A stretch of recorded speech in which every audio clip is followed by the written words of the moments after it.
नमस्कार दोस्तों, मैं स्मृति श्रीवास्तव वन इंडिया हिंदी में आपका स्वागत करती हूँ। बॉलीवुड की जानी मानी सिंगर कनिका कपूर इसी साल की शुरुआत में कोरोना वायरस संक्रमित पाई जाने की वजह से जबरदस्त सुर्खियों में रही थीं। उन्हें लेकर उस वक्त इतनी चर्चाएं रहीं कि वो गूगल पर सबसे ज़्यादा सर्च करने वाली शख्सियत बन गईं।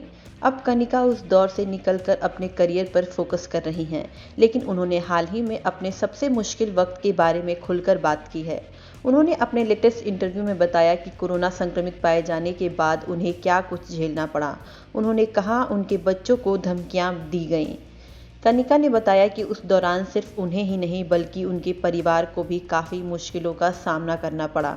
उन्होंने स्पॉट बॉय से बातचीत में कहा, वो दौर काफ़ी मुश्किल था, सिर्फ मेरे लिए ही नहीं बल्कि मेरे पूरे परिवार के लिए भी। मुझे समझ ही नहीं आ रहा था कि क्या हो रहा है। इसी बीच अचानक सोशल मीडिया और लोग हमारे खिलाफ हो गए। इसकी वजह हमें भी पता नहीं थी। जाहिर तौर पे मैं असहाय महसूस कर रही थी। मेरे ऊपर कई आरोप लगाए गए। समय के साथ साथ मुझे कई बातों का एहसास हुआ, लेकिन मुझे लगा कि मेरे बारे में कुछ लिखने और मेरे बारे में कमेंट्स करने से पहले उन्होंने कम से कम असलियत के बारे में तो जान लेना चाहिए था। कनिका ने सवाल किया, सिर्फ अफवाहों के आधार पर किसी के ऊपर पत्थर फेंकना ये कैसे सही है? उन्होंने ये भी कहा, 2020 में मैंने चीज़ें सीखी। इस साल जो कुछ हुआ वो किसी सदमे से कम नहीं था, क्योंकि 9 मार्च को जब मैं आई थी तो भारत में कोई क्वारंटाइन नियम नहीं था। 10 को तो हर कोई होली खेल रहा था और इसके बाद मैं लखनऊ अपने माता पिता के घर भी गई। इसके बाद 16 और 17 को मुझे बुखार आने लगा। मैंने 20 को चेकअप करवाया जो पॉजिटिव आया।